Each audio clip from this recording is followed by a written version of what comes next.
हासिल कितना बच्चा? एक। फिर चलिए यहाँ पे चौथा है, यहाँ पे है 6 है अरे हासिल एक बचा था 6 1 7। पांचवा है इसमें है क्या है? 7। हासिल बचा था नहीं बचा। अब आई बात समझ में? समझ गए? बन जाएगा। क्या बोले? वो 8 हो गया है। ठीक है, हो गया। किसी को समझने में दिक्कत है? फिर चाहिए अब फिर एक बार 5वां नंबर का 5वां नंबर में दशमलव के बाद कितना अंक है? 4। दशमलव के बाद 3 है तो कम इसी में ना है, यही से पहले काउंटिंग कीजिए। ठीक है, 1 नंबर 2 नंबर 3 नंबर 4 नंबर हो गया ना 4 नंबर। अब चाहिए यहाँ पे एक, अब यहाँ पे दशमलव 3 है तो दशमलव 3 तक जाएगा ना, 1 2 3, यहाँ से 1 नंबर 2 नंबर 3 नंबर 4 नंबर हो गया। अकेला क्या बच गया?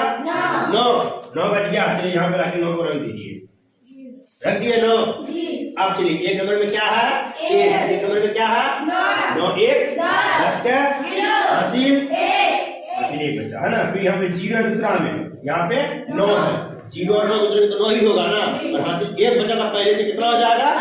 10 का हासिल 1। फिर तीसरा नंबर में 0, तीसरा नंबर में 9, 0 और 9 कितना हो जाएगा? 9 और हासिल 1 बचा था, 9 1 10 का हासिल 1। अब उसका दशमलव है, चलिए दशमलव देते हैं उसके बाद हो गया दशमलव।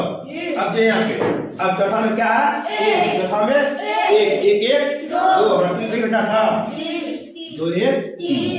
अब बताओ अभी किसी को दिक्कत है? समझ गए ना? तो तरीका से मैं बनवाएंगे बोर्ड पे सभी को एक तरफ से।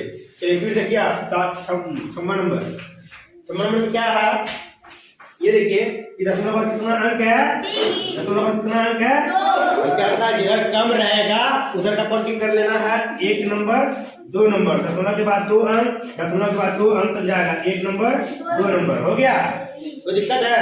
अब इसका काउंटिंग कर लीजिए 3 4 या 3 4 5 हो गया। अकेला क्या बच गया? 6 बच गया तो 6 को लिख लेंगे, लिख लिए 6। अब आइए क्या 1 नंबर में 5, 1 नंबर में 5 है, 5 5 10 का हासिल 1। दूसरा नंबर में क्या है? 6, दूसरा नंबर में 9 9 6 15 और हासिल 1 बचा था, 15 1 16 का हासिल 1। चलिए यहाँ तक आ गया, दशमलव पड़ेगा। अब यहाँ तक आ गए ना, दशमलव पड़ेगा। चलिए दशमलव दे देते हैं, हो गया दशमलव। कुछ कर आइए तीसरा